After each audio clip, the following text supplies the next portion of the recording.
After traversing through East European countries, Russia, Kazakhstan and Kyrgyzstan, the Great Overland adventure team entered the Chinese border at the Tourgat Pass. The border crossing was time-taking and tedious, but finally the GLA was in China.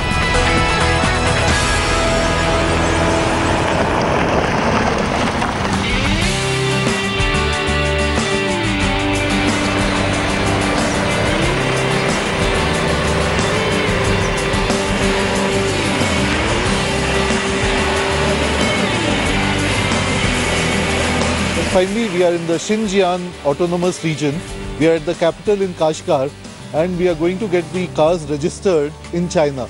The authorities here will get the cars registered only if they see them nice and clean.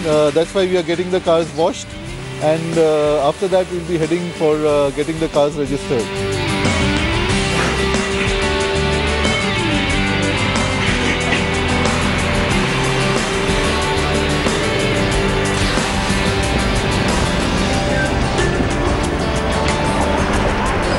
Day 16 and the city Kashgar was ready to surprise the GLA team. Being home to the Uyghur, 60% of its population is Uyghur, and the language spoken here is nothing like Cantonese or Mandarin.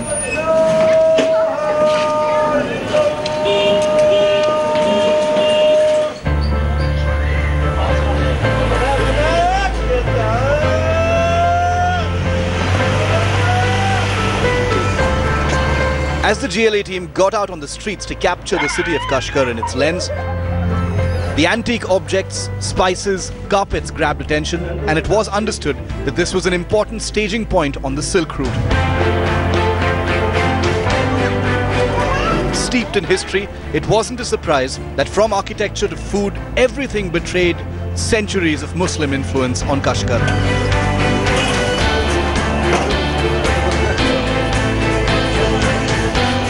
Turns out samosas are not only a dish of India. They are there in China, the Xinjiang province in Kashgar. And this is a mutton samosa here.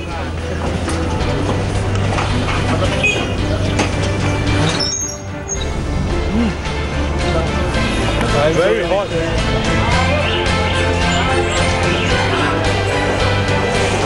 Famous for its extensive markets, soon it was time for some retail therapy. These Uyghur Sunday markets have a stockpile of anything and everything one can ask for. From heaps of spices, dry fruits, to supposedly fur hats and coats with exuberant price tags on them.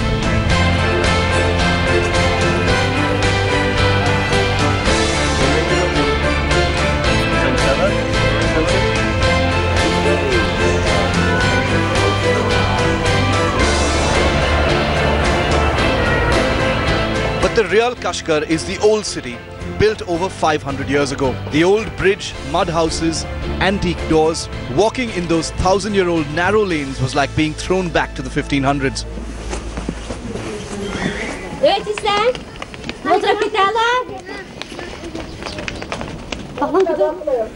After gobbling delicious milk treats from a pack smack master, it was time to just appreciate the city outlined by a beautiful sunset.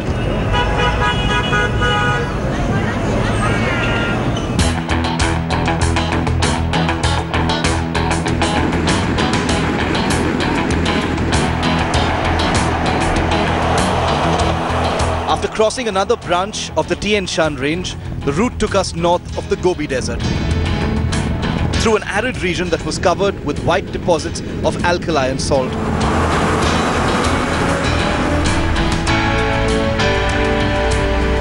We have come about over 1,000 kilometers into China, and we are hoping to cover another 1,000 odd kilometers today as we head further east into China.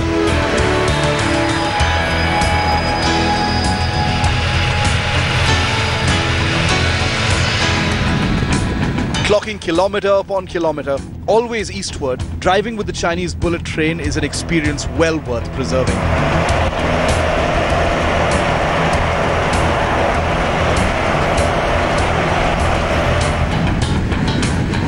With the Tian Shan range on the left and the vast expanse of barren land on our right, sunsets like these would be hard to come by anywhere else.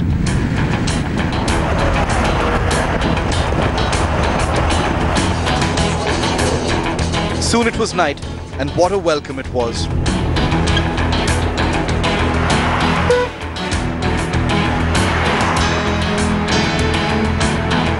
The city of Hami turned out to be beautifully decorated with lights and lamps.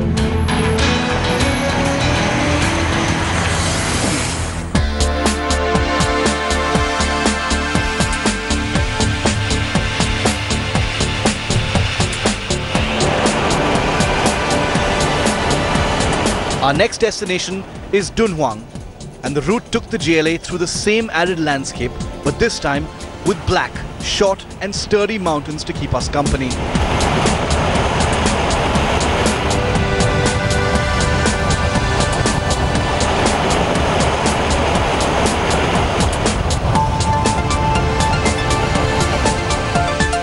Soon it was time to cross over to the province of Gansu to reach the city of Dunhuang.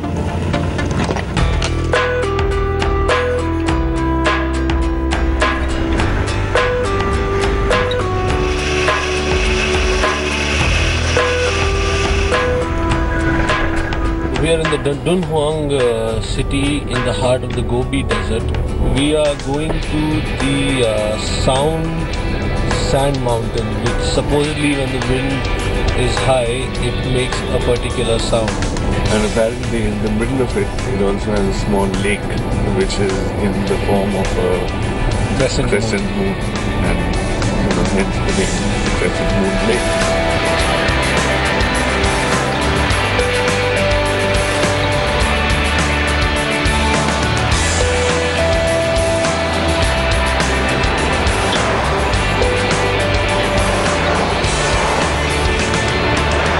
The city of Dunhuang did not cease to surprise. After the dunes, the team stopped by a replica of the ancient city of Dunhuang, a big tourist draw. It has been used in many Chinese movies. We're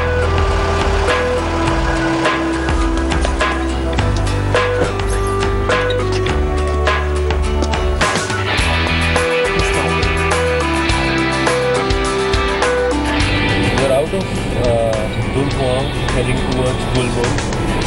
And we just visited a Chinese replica town which is used in a lot of movies, including, I think, The Crouching Tiger, Hidden Dragon. The sand dunes appear again, and soon the cars are driving parallel to a newly laid power line and an elevated railway line that's under construction.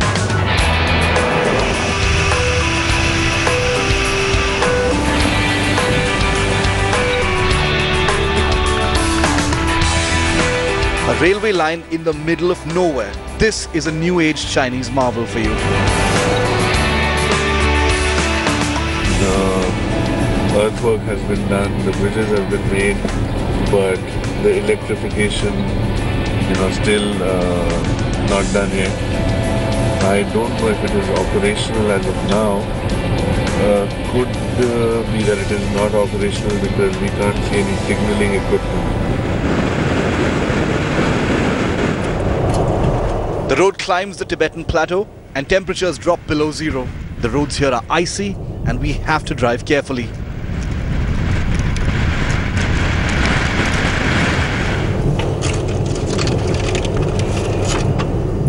Here you see one of our wipers just sheared off its bracket and flew off. And now we have somehow managed to retrieve it, and it's -4 degrees here and we're trying to fix it.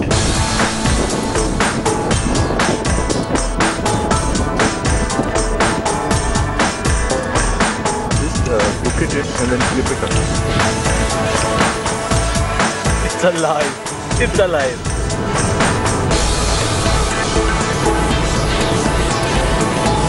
Normally in a lot of countries, including India, the terrain doesn't change as fast. But here it's been half an hour you're in the desert. Suddenly you see the mountains. Then after mountains again it's the desert but it's snowing. And then it's the mountains again. All of this within the span of the last 1.5 hours. And roughly 90 kilometers.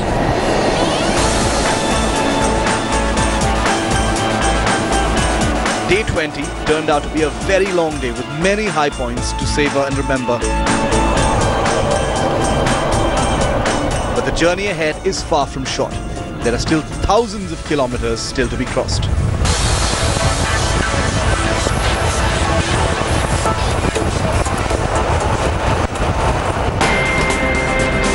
After the break, the GLA team witnesses man's unshakable faith in the divine, discovers the magnificence of Potala Palace in Lhasa, and captures the Everest through the lens before making its way back.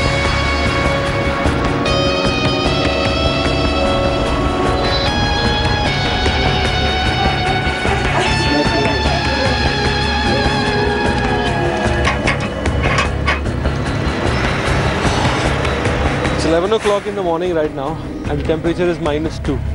We came out to start our cars. This one started, but the GLA didn't. For one very simple reason: extremely low temperature over a extended period of time. If you see here, it's all ice. You leave the car for 2 hours and everything just freezes up. And as for the GLA, even the fuel pump, the fuel tank, the fuel inside it, everything was frozen. Now it's inside there getting warmed up. That is actually an oven that is used to dry the paint. It'll still take us about 1.5 hours to get the car to starting temperature.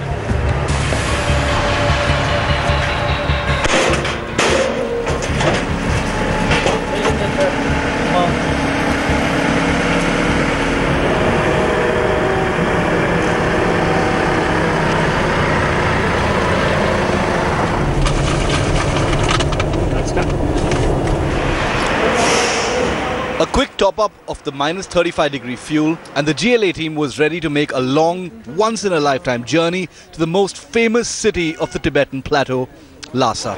665 rupees. 还有65块钱，700。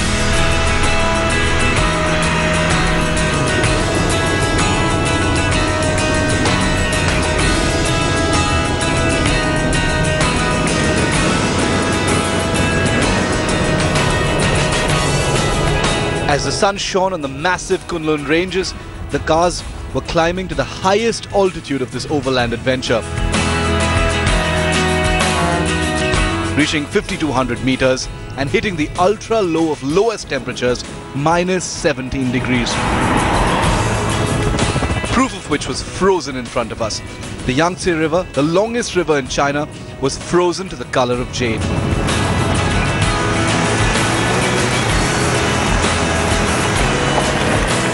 En route for numerous monasteries, the GLA team, like the ancient travelers on the Silk Route, stopped at a few of these to soak in the history of times gone by.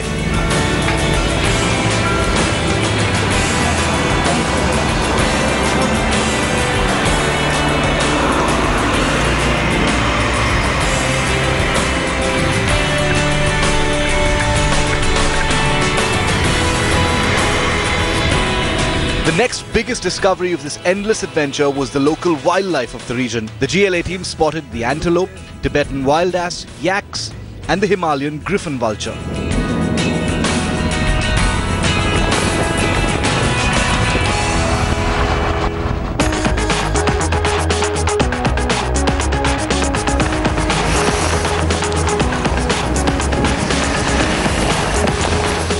We are on our way to Lhasa on the Tibetan plateau. If you look around, it might seem as if it's all plain land with gently rolling hills.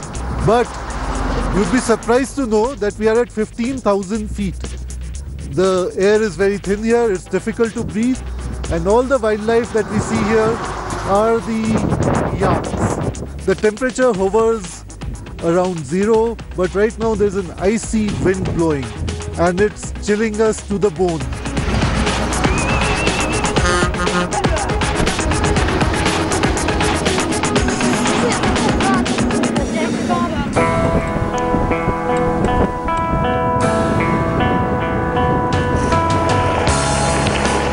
Lhasa literally means the place of gods. And in the journey to this extraordinary city, the GLA team were not alone. Countless Tibetans were making their own pilgrimage of a lifetime, braving frigid temperatures, crossing arid landscapes. But they were not at the wheel of a modern car. They were going to Lhasa as per their age-old traditions, by prostrating themselves at every step that they advanced.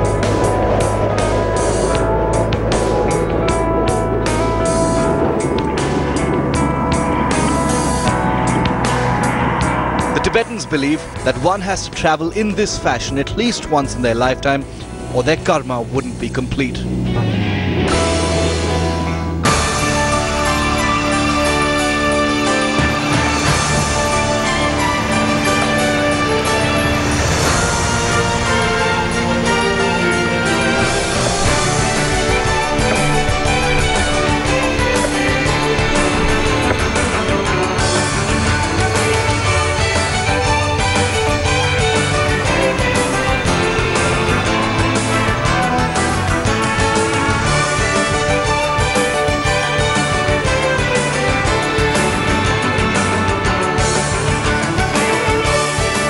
We are now in this beautiful city of Lhasa.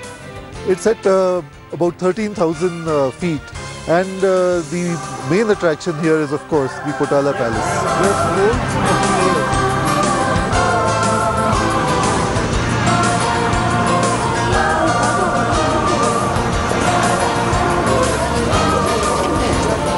After witnessing the Winter Palace of the Dalai Lama, the GLA drove along the Tsangpo, which in India becomes the Brahmaputra, to head towards the Ganden monastery.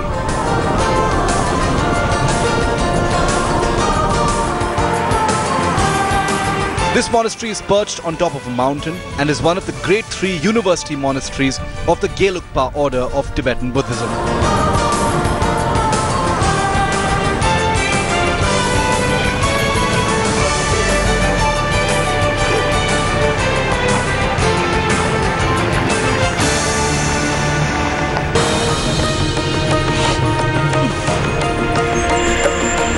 Day 24, saying goodbye to a captivating city is always so difficult, but the GLA team packed up, resolved to be back soon, and got on the road to cover the final few thousand kilometers of this epic journey.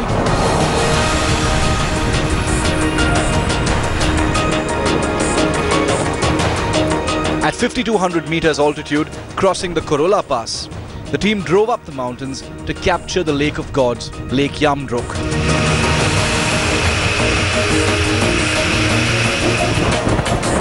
A splash of color in a dull, insipid landscape, it's one of the three largest sacred lakes of Tibet.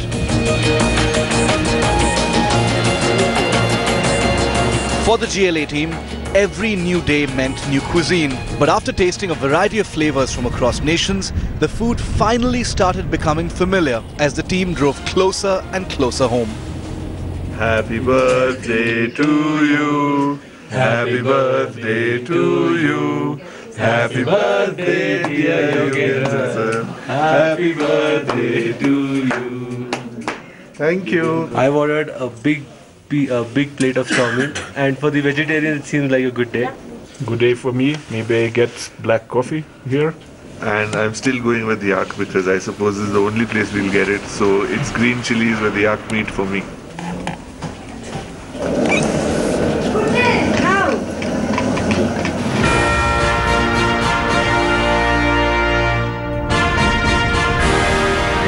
Day 25, and this was the penultimate day in China. The weather gods were kind, and the GLA team got the sighting of the highest peak in the world, Mount Everest or Chomolungma.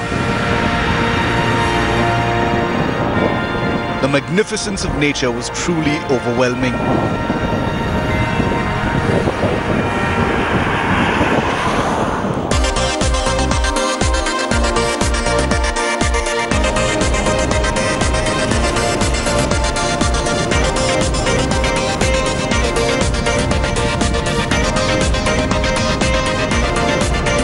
Day 26 was another border crossing day.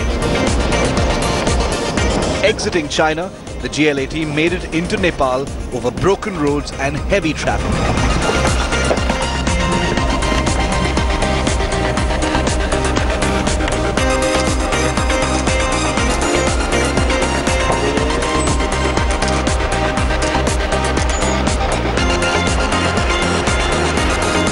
It only got better as the cars neared Kathmandu.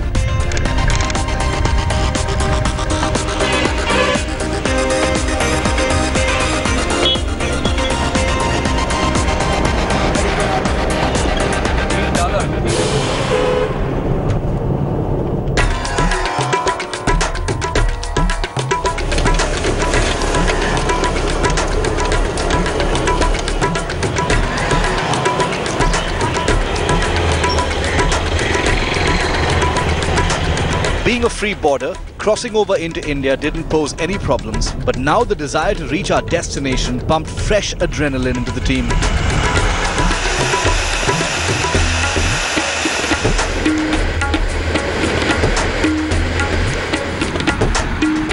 Keeping to the main highways, the GLA passed through Gorakhpur, Lucknow and Kanpur before skirting Agra to reach Delhi.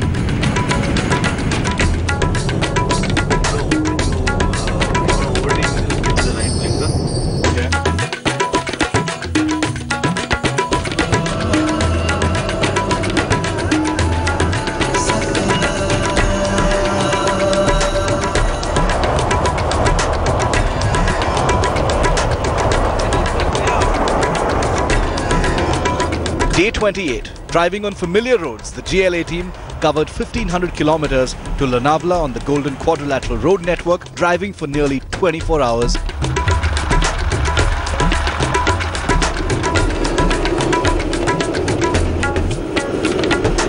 We are here in Lonavala, heading to our final destination, which is Chakan, the plant of Mercedes-Benz and its headquarters. And this is finally the last leg.